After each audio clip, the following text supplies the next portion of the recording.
కానీ the most ఏంటంటే రోడ్లో ఇలా జుట్లు పెంచుకొని మతిస్థితులను కోల్పోయి రోడ్లో ఉండి కొంచెం మురిగ్గా కనిపించగానే ఎవరు వాళ్ళని పట్టించుకోరు.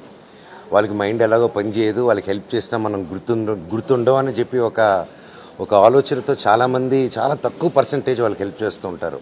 అయ్యో వాళ్ళు ముట్టితే ఏదైనా అవుతుందని చెప్పి వాళ్ళని అంటరాని వాళ్ళలాగా ఏమండి మన అంటరాని లోకాన్ని దాటేసి ఎప్పుడో మన తాతలు ముత్తాతల కాలం అండి అది దాటేసి ఇప్పుడు 2026లో ఉన్నాం. ఇప్పుడు అంటరానితనం లేదు, ప్రతిదానికి ఒక విరుగుడు ఉంది, ప్రతిదానికి ఒక సమస్యకి ఒక పరిష్కారం ఉంది.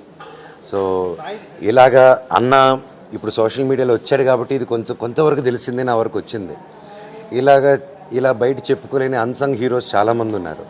అండ్ ముఖ్యంగా అన్న లాంటి వాళ్ళకి చాలా సంస్థలు ప్రైవేట్ సంస్థలు కానీ అందరూ అండగా రావాలి. ఇక్కడ ఒక సైకియాట్రిస్ట్ డాక్టర్స్ కానీ ఒక ఫిజికల్ ఎబిలిటీ వాళ్ళతో ఏం ఆడిపించచ్చు అనేసి నేను త్వరలో స్పోర్ట్స్ సెంటర్ కడుతున్నాను. అండ్ ఇది చూశాక నాకు ఏమనిపిస్తుందంటే ప్రతి స్పోర్ట్స్ సెంటర్ దగ్గర నేను కట్టే దగ్గర ఒక రీహాబ్ సెంటర్ పెడదాము. అది ఓన్లీ స్పోర్ట్స్ ప్లేయర్స్కి ఆలోచించి పెడదాం అనుకున్నాను, కానీ లేదు మన వికలాంగులకి ఇలాగ మతిస్థిమితం కానీ ఒక మెంటలీ ఛాలెంజ్డ్ పీపుల్కి how can we be supportive. And మన దగ్గర ప్రతి రాష్ట్రంలో ప్రతి గ్రామం ప్రతి చోట నుంచి అద్భుతమైన డాక్టర్సు అద్భుతమైన ఫిజిషియన్స్ ఉన్నారు. అండ్ మన తెలుగు వాళ్ళలో ఉన్నంత గ్రేట్ డాక్టర్స్ కానీ పల్లిలో ఉన్న ఒక కనెక్షన్ కానీ ఇట్స్ అన్బిలీవబుల్.